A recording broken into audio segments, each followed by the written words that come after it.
TET రాసిన ఉపాధ్యాయ ఉద్యోగుల్లో సగం మంది ఫెయిల్. అవును, రాష్ట్రంలో టెట్ రాసిన సెకండరీ గ్రేడ్ టీచర్లు దాదాపు సగం మంది ఉత్తీర్ణులయ్యారు. వారు స్కూల్ అసిస్టెంట్లుగా పదోన్నతి పొందాలంటే టెట్ పాస్ కావాలని జాతీయ విద్యా పరిశోధన శిక్షణ మండలి ఆదేశాలు జారీ చేసింది. ముఖ్యంగా పేపర్ 2 పాస్ అవ్వాలి. అయితే దాన్ని రాష్ట్రంలో చాలా కాలంగా అమలు చేయటం లేదు. దీనిపై కొందరు గత ఏడాది హైకోర్టులో పిటిషన్ దాఖలు కూడా చేశారు. ఈ క్రమంలో పలువురు ఎస్జిటిలు ఈసారి టెట్ రాశారు.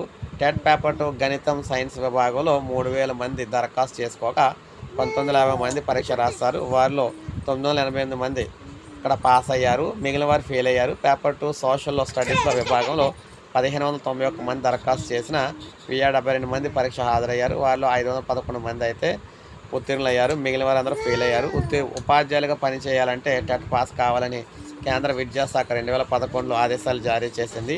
ఆ ప్రకారం 2012 నుంచి ఉమ్మడి రాష్ట్రంలో టెట్ని అయితే అమలు చేస్తూ ఉన్నారనమాట. సో ఇప్పుడు మనం చూసుకుంటే భారీగా ఫెయిల్ అవ్వడం అయితే జరిగింది. ఉపాధ్యాయ ఉద్యోగులందరూ కూడా చాలామంది అయితే ఫెయిల్ అవ్వడం అయితే జరిగిందనమాట. సో సామాజిక వర్గాల వారిగా కూడా ఇక్కడ ఇవ్వడం జరిగింది. ఎంతమంది పాస్ అయ్యారు, ఎంతమంది ఫెయిల్ అయ్యారు ఏంటనేది. సో ఈ విధంగా చూసుకున్నట్లయితే భారీగా ఉపాధ్యాయులు అందరూ ఫెయిల్ అవ్వడం అయితే జరిగింది. సో ఇది మనకు అప్డేట్. ఒక లైక్ చేయండి, సబ్స్క్రైబ్ చేసుకోండి మన ఛానల్.